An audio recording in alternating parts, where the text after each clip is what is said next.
got to get comfortable first, right? Oh my goodness. Okay. Is that something you would have ever thought about before? I mean, I've not really thought about it, but I've never had the opportunity.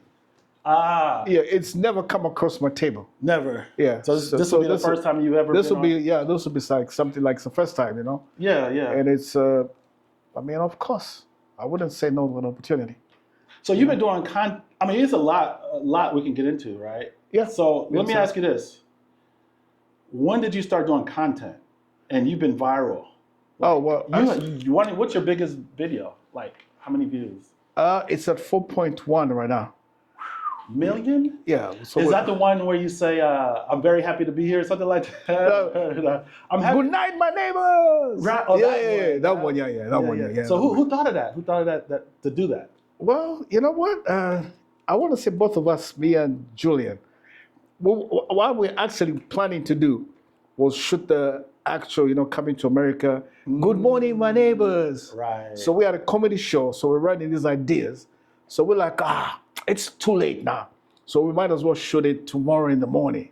Okay. So then we're like, okay, well, let's shoot something about you. I'm like, okay, maybe, I'm sleeping in my car and stuff like that. So I was like, yeah, let's shoot that. Yeah. But then he says, let's get some food first. So we go buy some tacos at the taco truck. We are on Fulton Street. So we go buy some tacos at the taco truck. So we eat in the tacos, and we're like, oh, let's shoot a video of you eating tacos with your hands. So I saw that one. Yeah. So like, So it's like, that's what we eat in Africa and stuff like that. Right. Is that how y'all do it though? I don't know. No, Africa. Yeah. I mean, we can talk about the African situation as well, but it's Yeah. I'm used to eating food with my hands. That's cultural. Yeah, that's culture. Okay. That's my roots. I should know better. I should know that. Yeah. It's sad it's so much we don't know, but yeah. So we just like, okay. So Julian's like, you know what? We can shoot this video. And he's like, okay. So maybe say goodnight, my neighbors. So like, okay, that's cool. So we tried. They're like, oh, you know what? Get in the car and you'll be hanging out of the car with your arms up and just like, hey, goodnight, my neighbors. And then this is the way we did the first time. Like, right. Good night, my neighbors. Just so like it's like, no. You got at least, Oh, so you did it a couple times. Yeah, we did it maybe 5-6 times. Okay. So, hey, good night, my neighbors.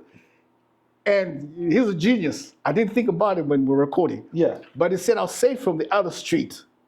So he's like, okay, I'll be walking over there and then you record me and then I'll shout back at you. Oh. So that's how we did it. And then when he put it together, I looked at it like, that was genius. Yeah. So you guys just come up with it on the spur, just on the spur of the moment. We talked about the coming to America thing. Right. But then when we got to the actual shooting, it just happened. That thing just happened right there. We just like, okay, this we're like, okay, all right, let's do it. I'm like, yeah, that's funny. I was thinking funny, like maybe 100,000 views or stuff like that. Yeah. But it just kept going and going, huh? So so we do that. We put it together, blah blah. Okay. And so you got, who comes up? Do you does he come up with a lot of the content, the ideas, or? Oh yeah. But I mean, because the one I saw was funny. I love the one where you're asking him, say, hey, I think you're asking about them because he's Mexican. Yeah. What was that again? He's like, hey, are you African? You black? So I'm like, no, I'm African. So he goes on the difference. I mean, the whole thing is just a joke. Right. Not that I got anything against my African brothers and sisters. Sure. I love my brothers and sisters. Sure. I'm yet to meet somebody who's gone to Africa and come back and tell me like, they didn't like me over there. Right. All my brothers and sisters. Since we're on that, keep it real. Yeah. Because it's been a thing that supposedly that Africans don't like the Americans from here, the Black Americans. They look and just keep like is that a thing in Africa? No. We love our brothers and sisters. Okay.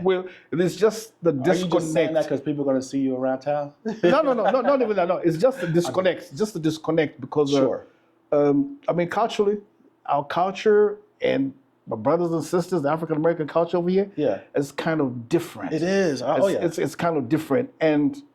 A lot of tradition here is it's not good. Africans, we're ignorant about certain things. African Americans are ignorant about certain things as well. It's part of just education. So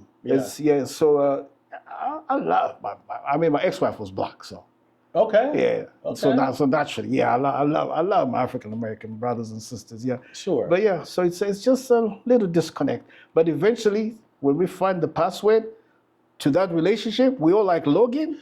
It's good. It's so good. Yeah. And at the end of the day, all people are pretty much the same. It's just the way you're raised and the experiences in your life. Yeah. Is how you filter and see other people and how you judge them based on maybe past experiences with a certain culture or race. Yeah. And then then they just go by what they think is like stereotypes and things like that. But stereotypes don't apply to everybody. Oh yeah. It's case by case, right? Yeah. And that's it. And then. Oh, go ahead. Yeah, I was just gonna say. I mean, fine. I know I did say, I know my children. I'm always on time. That's just like a joke. Those are just jokes, And I got some pullback, some pushback, Did you? Yeah, I mean, those some. Oh my goodness, it's just some comments, man. I wish one guy was like, oh, that's like Ford calling out Mustang, like Mustang is not a car. It's not a good car, Right. I'm like, why you? And then one dude was like, no, some lady, I think. Yeah, she was like, why you gotta be like that? That's a problem. Africans just think they're better than black. I'm like, no, it's not even like that. Yeah, people have issues with humor. Like comedy is comedy. You gotta understand it. And a lot of times it's this. When people are offended by certain things, it's because deep down that's either how they feel or what they think about themselves, right? So they feel like it applies to who they are. It's always, their comment speaks about who they are as a person. Oh yeah. Right? People that that have open minds and confident in themselves, they're not going to get offended. They're going to laugh. They're like, it's jokes. Oh yeah. It's always jokes. I got a great sense of humor. So I mean, to be a comedian, you got it. Let me ask you. So let's backtrack. Let's start from the beginning. Oh yeah. So, do you go by Kyembe? Because I hear they call you Kyembe, or is it Kyembe? Oh wow, you got it right the first time. Kyembe. It's actually Kyembe. Kyembe. Yeah. So my name's Kennedy Kyembe Kakompe. Ooh, okay. Yes. So Kennedy is your first name. Kennedy is my first name. How'd you get an American first name and then an African? I mean, technically, when you look at it, it's not really American. It's not. It's a Catholic name. Mm. Yeah, my mom was Catholic. Wow. Yes. So where were your parents born and where were you born? Oh man, my parents were born in Zambia, then Northern Rhodesia, and I was born in Zambia. Zambia. Yes, and so that's in. Is that west? No. East. See, that's how. That's what I was talking about. The education, how my my African American. I'm fitting that Black American stereotype. Yeah. Don't know nothing. If I was talking to John Smith, and John Smith is going to be white. Mm-hmm. If I say Zambia, the first thing out of the mouth, usually that's like maybe 95%. They're going to be like, oh, that's in the southern part of Africa, close to Zimbabwe. One guy even told me, like, it used to be called Northern Rhodesia. So I'm like, how you know that? Right. They're like, well, I just know. I'm like, oh, well, that's interesting. But then the average American black will be like, that's is that in England? No, I'm playing. I'm just kidding. Well, the funniest I've heard is how close is that to Jamaica? Wow. Yeah, and you've heard that? Somebody said that? Yeah. How close is that to the islands? How close is that to Jamaica? That's all. Which I mean, sounds funny, but I do understand where the other person is coming from. Yeah. It's a combination of things, right? It's our lack of education system, for one. Yeah. We know usually growing up as much as what our parents know and what they instill in us. And then ultimately we got to take accountability. It falls on us too, because we do have the obligation to go out and seek the knowledge and learn, right? Oh, yeah. So it's just one of those things. But I am familiar with Mozambique, Zimbabwe. So it's near Zimbabwe. Oh yeah, it's right there, like Zambia right here, Tanzania, Zimbabwe, and South Africa over there, and then Tanzania. I mean, Mozambique is right here. Okay. Yeah, there's Mozambique, then Malawi. Like when I can picture my country and all the countries around it. Sure. Zaire, Congo, we're surrounded by all of them. And I need to make a trip to Africa. That is on my list to do within this lifetime, and I know I'll get there one day. Oh yeah. Tell me about growing. Like you were born in there, and then how old were you when you?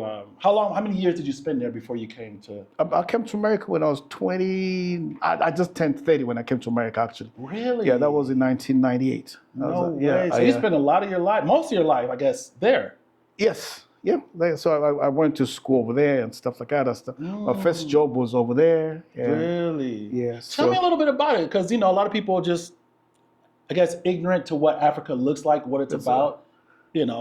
Unfortunately, we just get TV showing us one depiction of what, and even in the history book shows one depiction of what Africa is.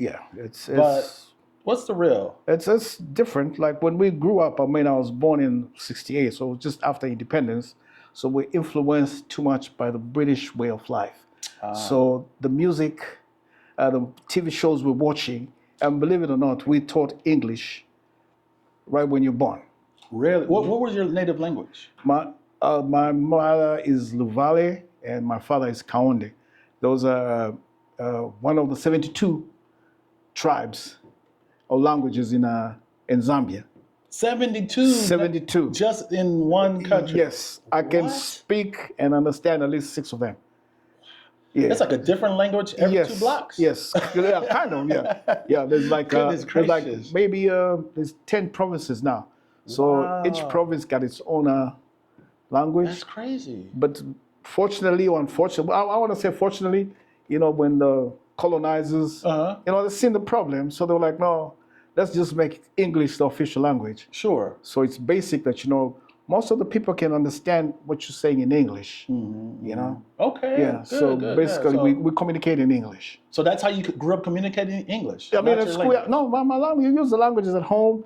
You pick up your neighbor's language. That's how I speak other different languages. Whatever your neighbor language is, whatever they're speaking, you just curious as a kid, you want to understand. So you pick up the language. Is it similar to you? Like, are the languages similar? Like, it just seems... Some of them are, and some of them are like totally... Completely different. So yeah. you can go across town and they don't then not understand what the people are. Like, the people that work. Like, is it like whatever they say, yeah. But I can pick up whatever they say. You pick it up. Yeah, Gotcha. I can pick up whatever they're saying. Yeah. Interesting. So, it's man. Yeah. So I guess one of the big, I know you've probably been asked this. I'm curious, what is some of the biggest differences from the people? Let's talk about the people. Yeah.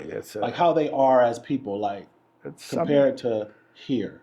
And what were your thoughts? And be honest. Like, no. I'm just saying, like I said, I'm going to keep it 100. Better keep it 100. As my brothers and sisters say, keep it 100. Keep it 100, But in this case, I'll just keep it 110. Oh, I love it. Yeah. That's all we do. Yeah. That's all we do. So, I mean, my first shock was seeing, kids talk back to their parents. Oh, yeah. That was like... Well, I couldn't do that, but some kids... Yeah, I'm like, really talking back to your mother? What would happen to you if you did that? I mean, I'm not even thinking about it because you get whooped for not... How can I even put it? For maybe talking at the dinner table or not eating your food or stuff like that. Talking at the dinner table, you're getting whooped? Yeah, I mean, I was bad as a kid, I got a couple whoopings at the dinner table because, you talk when you're not supposed to talk to you. You sit in certain places. Your dad sits there, you sit over. So it's strict then? Yeah. I've seen it. It used to be nice and strict, but then, along the ways it became relaxed. Gotcha. Yeah, but I remember like in my younger days, my dad, we couldn't eat without him being at home. So couldn't eat without him being home? So you got to set up the table. So you got to be starving. Yeah, not really. Well, you could just be... No, dinner time, like I said, the British put it in us, like, dinner time is going to be maybe 7 or 8 p.m. Okay. Yeah. So you're not really that... I mean, you kind of ate a little bit or something. And then at 4 p.m. we'd have what we call tea. We'd have tea or some kind of snack. When times got harder, you'd have porridge.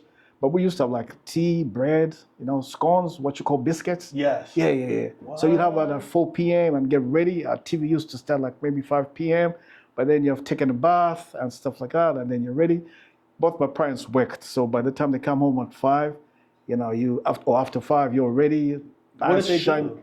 Nice and shiny. My parents were both like managers. My dad was a personnel manager. Okay. And my mom was like a hotel manager. Gotcha. Yeah. Okay. So they're bosses. They're running things. They're running things. And my mom actually came to Canada for school for 2 years. Wow. So we were in a house without my mother from 76 to 78. Wow, that was pretty tough. Yeah. I guess. I don't know if it was, or you guys are just free, just running around and just... No. It's Dad's around. Dad, yeah. So Dad's sister came to make sure we're in check. They had a substitute come in. Like, So make sure we're in check. Sure. Yeah. And how many brothers and sisters you have? Well, I had I'm the third born, so I'm like the first son. Okay. But I have two sisters in front of me. Unfortunately, our firstborn he's in heaven. So she's probably sorry about laughing at this right now. She's like, oh boy, I know, I know. Yeah, but yeah, and then my older sister, she's 2 years older than me. Okay. Yeah, and then I got a young sister, yeah, and a young brother, and a young sister and a younger sister. So, oh wow. Yeah. Okay. So those 7 of us. 7. Yeah. Where are they at right now? Are they in the state America? Are they in I'm the only one in America. You're the only one. Yeah, my younger brother is in South Africa, and my 2 sisters are in one's in Scotland and one is in England. So yeah. And back to I'm interested in this. Like when you were growing up, so were there white people there? Is there a thing as far as racism? Did that even exist when you were in Africa? I mean, based on where you were, like I mean, how does that look? I mean, we had pockets of white people, after independence and stuff. Right? Yeah. After independence and stuff like that. So up to now, we still have like white people in Zambia. Okay. Yep. And I mean, when it comes to racism or stuff like that, I mean, you read about it. It's not as open as it is over here. Over here, it's like white. You'll be shocked. Well, we're the minority here. That's the difference. There, if you're the majority, then most of the people look like you, so it's not really. It's wide open. And when we read about it and heard about it, and unfortunately, it was happening like in South Africa. That's what I was going to say. Yeah. So Nelson Mandela. How did he have a play on you? Did he have any? Okay, well, he was mostly South Africa, so I guess it didn't really. Yeah, I mean, that's like one of my childhood heroes. Sure. Yeah, because of what he stood for, and he was just, he spent 27 years in jail. Man. So we heard all about and to come Nelson. out to be president. Yeah, he came out to be president. That's crazy. Yeah, and all we had was Nelson Mandela. Yeah. I mean, the Nelson Mandela I knew as a child, and when he came out, we're like daylights. Really? Yeah, he came out. I looked old and like, oh man, this is what happens. Because we never really seen they would show a couple pictures, but when the time was right for him to come out, they showed the pictures and he just. Right. Well, I mean, that's a long time. It just looked different. And then I was in Zambia when he came to visit, and I remember it was so unreal. I mean, the whole country was at standstill, and we just wanted to have a glimpse at this man. Right. Yeah, that's because all the years you just hear about his name and what he's done. Yeah, and he just came out. He was a legend, but no one really knew who he was, probably, or seen him. No, not really seen him, but we knew who he was. And what he stood for. Right. Yeah, and most of the ANC, like most of the struggle people, the movement, most of them were actually based in Zambia, in my country. Yeah, because our president, I don't know if you've heard about Dr. Kenneth Kaunda. That was like our first African Zambian president. Okay. And he was big on the, freeing the African people, from whatever shackles or whatever. So so he said, oh, whatever, you're having problems, like, yo, come over here. Come over here and then we'll fight them from here. And it actually worked. Really? And in South Africa, Kenneth Kaunda is big. Oh, I bet. They know about him.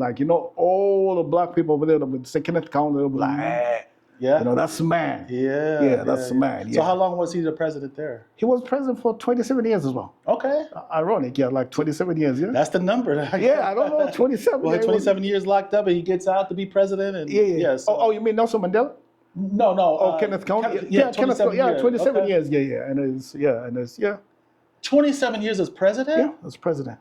What? That's completely different than here when you can only, 8 years here? Yeah, I know, but they've changed it now. So now you can only do 2 terms in Zambia. So he was, I guess it was a good thing to have him in power that long, but it was just like, almost like a dictatorship. Kind of, it was semi-dictatorship, but that was what worked then. Hey. It was good to keep the country together. Sure. Yeah, because there was some kind of problems, so because some people think, maybe he did one up on the opposition. Because there was one time, I think maybe in the 70s, or I'm not too sure, but maybe 72, it was like a multi-party state thing. Mm-hmm. And then he declared it to be like a one-party participatory democracy, some fancy word. Oh. But that to get to challenge him was kind of tricky. I remember my parents going to vote. There's a picture of him and there's a picture of a frog next to him. So it's like you're voting for a frog or so. I mean, mentally, you're not going to vote for a frog. Right. Yeah. So that was that. Yeah. It's just the way they just set it up and positioned it. In position, You got to vote for this guy. Oh yeah, it was good. Brainwashing everyone. It was good for the country because we needed that at that time. Yeah. But now that by that time, I think our population was maybe, I want to say less than 5 million. We're like 20 million now. Yeah. Wow. So tell me about the city. Does it look like, again, like I had mentioned, people's depiction of Africa? Would people be surprised? And now Zambia, is that like a big city, major city? Does it look like a downtown San Francisco or New York, or is it more like rural? Or is it both? I mean, yeah, it's definitely both. And I came to America and I hadn't been home like for 14 years. So when I went back, actually 16 years. So when I went back, what I left and what I found is different. Oh, really? Yeah. I mean, Lusaka is... It just grew. Yeah, I mean, sorry to say this, but Fresno is... Lusaka is bigger than Fresno. That's what I want to say. Yeah, Lusaka is bigger than Fresno. Even the buildings, even the structures. I mean, the downtown is still a little bit, but just the buildings and stuff like that, just the structure. Yeah. Even though Africans still don't know how to drive, there's really... They don't know how to drive. We can drive, but, there's no traffic rules. Everybody just drives. You're just driving. Is this a free-for-all? Kind of. There's rules, traffic lights and stuff like that. When I went back home maybe 2 years ago, I couldn't drive. Because I'm like nervous. Like, everybody's everywhere. How am I going to do this to get to the traffic light? I mean, it's changing, Green, but nobody's paying attention? No one's really paying attention. Can you drive on any side of the road? No, you actually drive on the left side of it. You drive on the right-hand side. Right. Yeah. So that's different. Yeah, so that's kind of different. But it's just... It's wild. It is, yeah. I definitely got to visit, man. Yeah. I mean, I'm going to be biased. I want to say, if you visit, go visit Zambia first. Zambia first, and then tell them I sent you.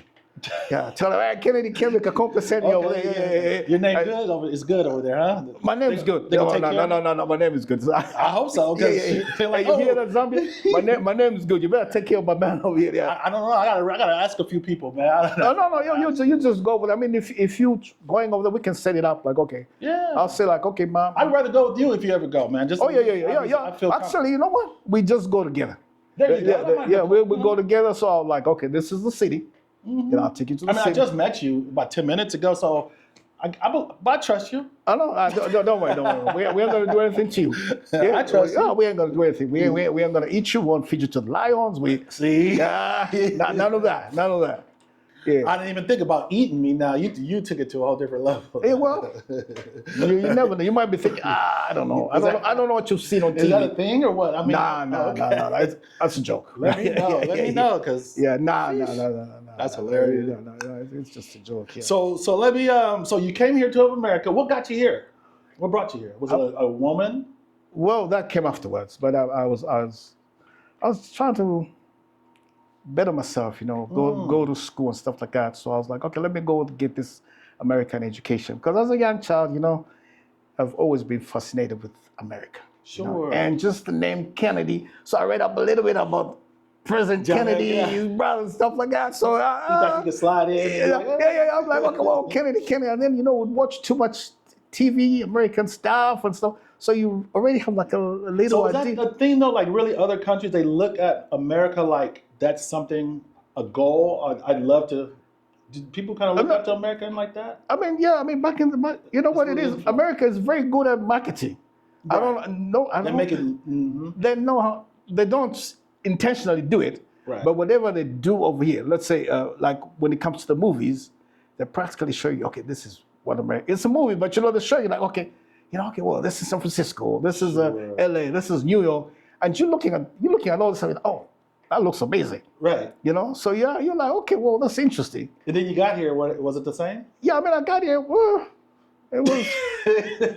Was it what you thought? Or what? Some of it was the same. Were you let down? And then some of it was different. I mean, I've heard about, like the ghetto and stuff like that. I don't know. I lived in Cleveland, Ohio. So I don't know if you've been to Cleveland. I've heard enough about Cleveland that I have no desire to go. No, you gotta go. No? You gotta go. Cleveland is different. It's just like going to Africa. Cleveland has got it's good sports and good places and stuff like that. Okay. And then when the ghetto side is different, huh? you'll be like, oh, whoa. Yeah. This cannot be America. This is not like a third world country or something. This is pretty bad. Yeah, you're like, okay, well, this is different from what I've seen on the movies. Gotcha. You'll be like, oh wow, okay. So why Cleveland the first stop though? That's why I got into there's a college there called Tri-C, like a community college over there. So I applied. You applied? Yeah, I applied. I know they gave me like a okay. But were you like, okay, I'm going to go to America. Let's go to Cleveland. Was it that? Well, not even that. Well, I used to work at the airport in Zambia. But where? At the airport. Yeah. So I was in the airline industry over there. Sure. Yeah. So I'm hanging out in the airport. I'm at work. One of my boys comes to the airport. He all happy, all packed up and stuff like. I'm like, hey, dude, what's up? Where you going? He like, no, I'm going to America. I'm like, for what? He's like, I'm going for school. I'm like, what you mean you're going to school? He's like, oh, well, I know somebody, they hooked me up. So, I'm going to go study. Yeah. I'm going to go finish. I'm going to do it. He said, let's go come and do his master's in marketing. Yeah. So he's like, I'm going to go over there and do this and do this. I'm like, oh, really? I'm like, you know what? Maybe it might be interesting. Maybe I want to come as well, Yeah. So like, yeah, sure. Just give me your details and stuff like that. When I get over there, I'll let you know. So 3 months later, I get something in the mail and hey, look, this is what you need to do, and ABCD if you want to come. So I do what he tells me to do. And he was in Cleveland. Yes, he was in Cleveland. So when I get my stuff to go to school, sure, I go to Cleveland, and this is my roommate for 2 years now. So so we get over there, man. It's a nice cultural shock, and it's just. It wasn't what you saw on TV. It wasn't the movies. No, actually, it was. I want to say it was kind of both, worse and better. But the better part is, it was just like the things we were able to the bad things. Yeah, they're just the bad things. We realized, oh man, there's there's pretty women, man. Well, you're like, oh wow, they're pretty women. I really don't care what you. what you wear, where you came from. If they like you, and our thing was, as soon as you hear somebody say like, you got a nice accent. Oh, where you from? Yeah. Oh, I like the skin of the color of your skin. I like your complexion.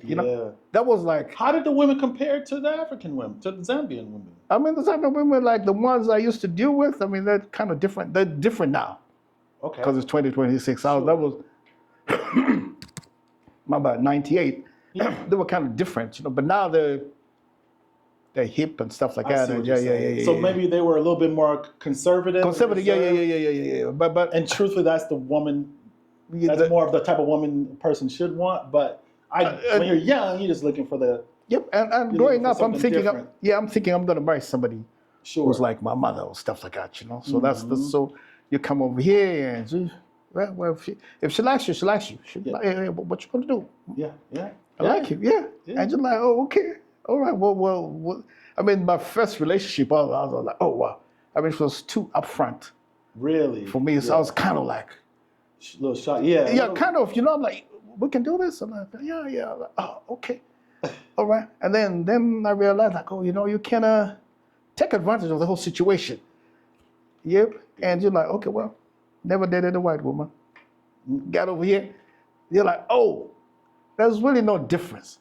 It's just the same. It all depends on what's inside the heart. There you go. Yeah. It all depends on what's inside the heart and stuff like that. And you're like, oh, wow, this is amazing. And it's. But you don't know that at first, though. It might take it's going to take you different women and different experiences to realize, like, hey, you know what? Now, then you realize what you should be looking for, what's most important about is the heart, right? Yep.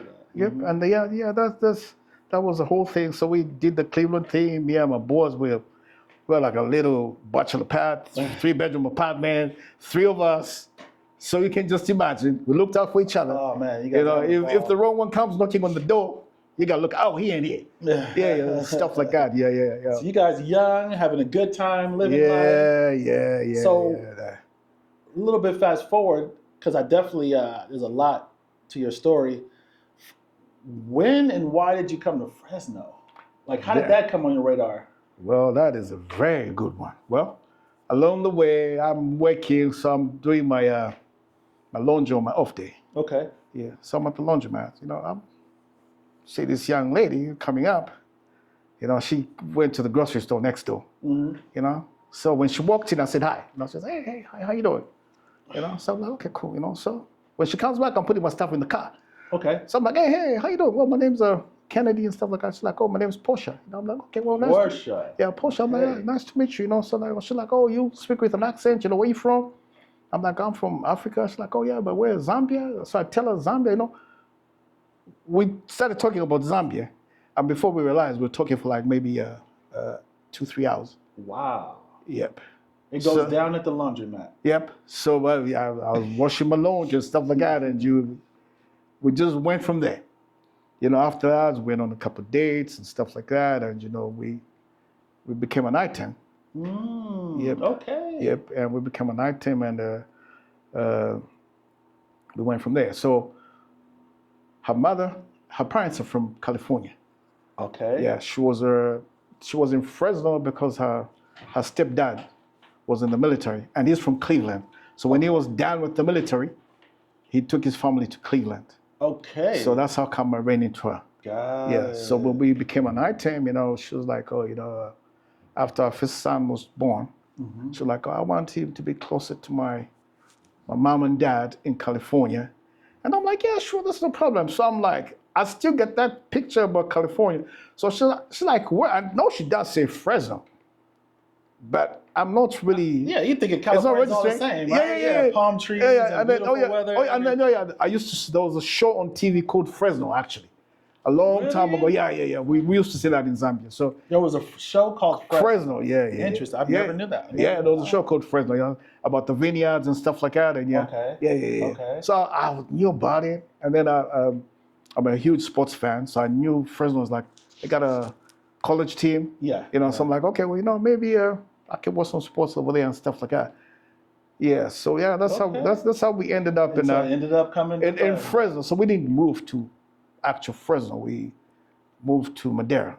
Okay. Well, yep. It's right there. Yeah. Now this is 2003, 2004. So Madera ain't really. It ain't nothing. It's nothing. It's just a gas station off the 99. You're like, where are we? Where is this? Yeah. In the middle of nothing. Yeah. So we fly into Sacramento, and then we drive to. Oh, that's even worse. You fly into the beautiful, huge, nice city. Sacramento's really nice. Yeah, it's at 9, and they're like, "I'm gonna drive down to Fresno," and I'm like, "How long is it?" Like 200-something hours. So I really fall asleep. I wake up. We're at the house. She packed the car. She had a house, and she packed the car in the garage. So I really paid no attention. So we get in the house. She had a beautiful house. We got our own setup and stuff like that. I sleep, and I wake up in the morning. Did you have a job here already, or no? No, not as yet. Okay. Yeah, not as yet. She was like, oh, you'll find a job. You're in the healthcare industry. You'll find a job. Yeah. It's easy. You'll find a job over there. Yeah. So I'm like, okay, well. So I wake up in the morning, and my mother-in-law is like, hey, son-in-law, hey, we'll come. Okay. So it's like, you might want to go take a look around.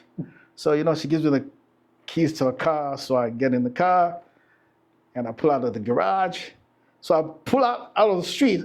I look left, and all I see is houses. So I'm coming from Cleveland, and our apartment was like on the 23rd floor. Okay. You can see downtown Cleveland. You can see all the tall buildings. Gotcha. And it was right by Lake Erie. Wow. Okay. So you got the lake right here, water, all that scenery. So I'm looking around, I'm like, something doesn't look right. So I'm like, okay, well, let me just drive. So she told me, when you make a left, you get to a street, ironic, the street is Cleveland. So it says when you get to Cleveland, you make a right, and it will take you downtown over there and stuff like that. So my idea of downtown. The big buildings, skyscrapers. So I get onto Cleveland, make a right, I drive past the Walmart. As soon as I fly over the 99, I'm like a minute in. There's nothing but vineyards and stuff like that. So I call back, I'm like, I think I got lost. So she's like, what street are you on? So I'm like, I tell her the street, I can't remember what the street is. She's like, oh, you got to make a U-turn.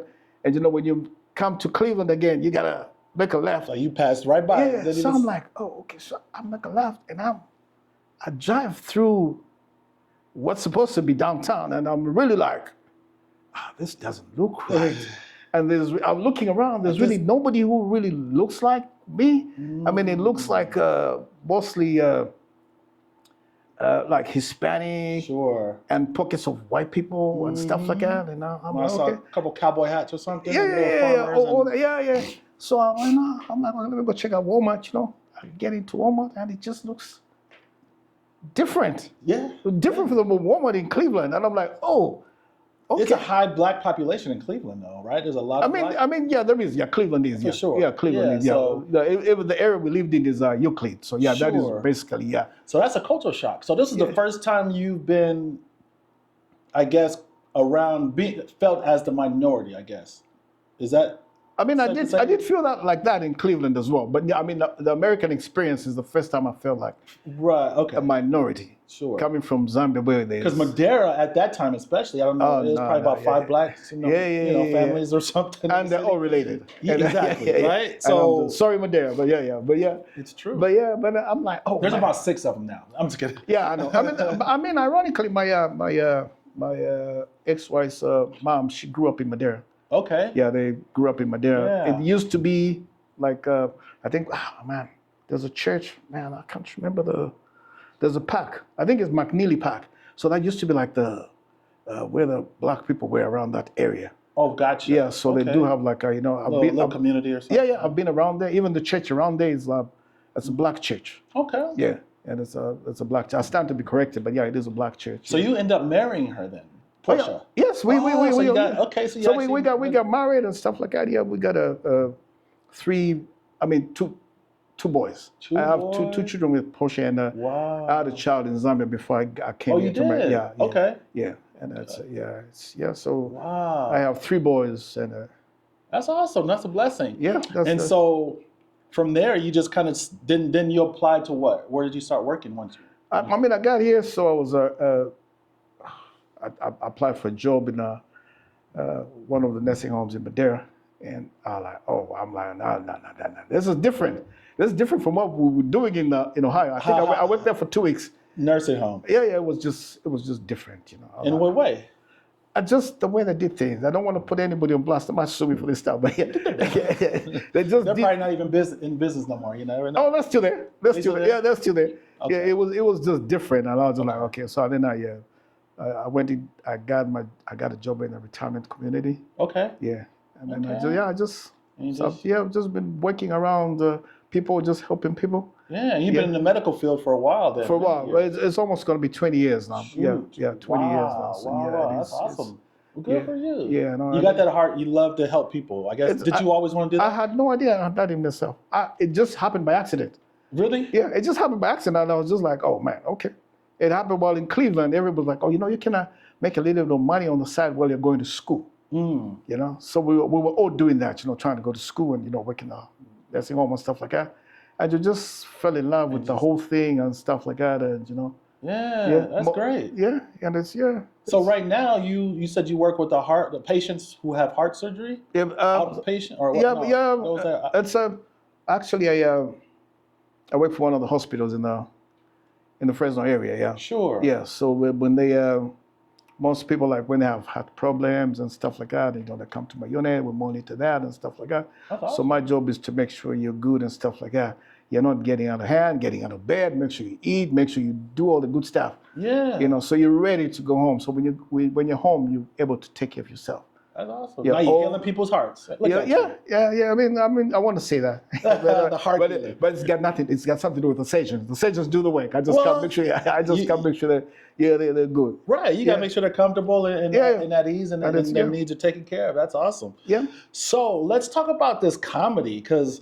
Yeah, but no, but Before we got But something. yeah, before, yeah. But yeah, I mean, my we bad. yeah, no. It's so things with Miss Portia Okay. don't really work with me, because Ooh. it's a different story. Apparently, when people move from wherever they come to California, it's a different story. So did things just change once you got here? I mean, things just went gravy. It wasn't good. So we ended up splitting. Apparently, she likes women now. So I talk about that in the comedy things and stuff like that, and she's okay with that, with me talking about it. Okay. Yeah. Gotcha. Yeah. So, That's okay, which was another cultural shock for me, you know. Yeah, very liberal state. Very liberal. So, you know, a lot more is accepted here. And, you know, being an African boy, you know, that's a no-no there, huh? Like, it's a no-no, and nobody prepared me for this stuff, you know. So it was kind of. I'm glad you brought that up. Quick question. Have you, in your, 29, 30 years in Zambia, ever seen homosexuality there? Is it? Do you ever see two men, two women? Is that? It's. I mean, you hear about it, but I've never physically seen it. But from what I hear and read nowadays, apparently it's there now, you know. And it's just, unfortunately, you know, that's just the way the universe is. You know, your universe is always not really a copycat, but whatever is happening, just won't happen in one place. It's just gonna. It's just gonna happen. It just becomes more accepted. Yeah. It was always something. It was probably more. It was just more hidden. Yeah. Now people are more open about it, I guess. And and it's just open. So I mean, it was a bad time in my life. Sure. You know, I mean, that's hard. Yeah, and just to accept it and stuff like that. It took a bit of time for me to accept the whole situation. How long ago was that? Man, that was 2011, 2012, around there, 20. Okay. Yeah, around that time. Okay. Yeah. Man. And, it was and children were small, you know, it was kind of hard, you know. Sure. And I tried to, you know, I was trying to be stubborn and stuff like that, you know. And then one day, I just told myself, you know, I don't really understand what's really going on, you know. And I do have the little faith my mother put in me, you know. I prayed. Sure. And I actually remember that night because I went to bed, you know, I was really upset. I was so angry. You know? Yeah, I can't even remember. I was so angry, and I was so hateful. But you know, my mother always told me to say the Lord's Prayer and stuff like that, you know.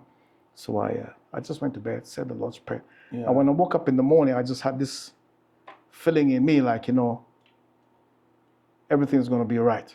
Right. You know? Yeah. And I just accepted the way it was, and you know, just moved on from there. And now if you see me and Miss Portia, we're friends. Good. You know, I consider her to be in my inner circle. Sure. I got my inner circle people around, and it's she's in them. Her and the partner there, you know, we sit, talk. You know, actually, I want to say last weekend.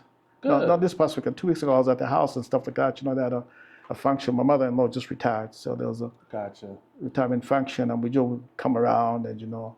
And it's good for the kids to see that too. Still, even though you're not together, you guys are still could have a nice, genuine, you know, platonic relationship and be friends, right? It wasn't like that in the beginning. It was really you know, I can be around you and I can be around. Even just talking, you know, at times, you know, I'm African, so I'm naturally I'm gonna be stubborn. You know, even the way I'm talking to her, I'm But you know, now, you know, when she says stuff she might be mad at me. You know, I might be mad at her, but you know, when she's mad at me and stuff, I said, you get over it. Don't worry about it. You talk to me tomorrow when you're feeling better. You know, you don't feel like you want to have a conversation right now. You know? Right. Yeah. And it's. I mean, I won't. Despite all that, I mean, I won't take it. She's a very good mother. Good. To my children, to a certain point where I think she's very overprotective. Overprotective, and I tell her, you know, these are boys. Let them be boys. How old are they now? 20.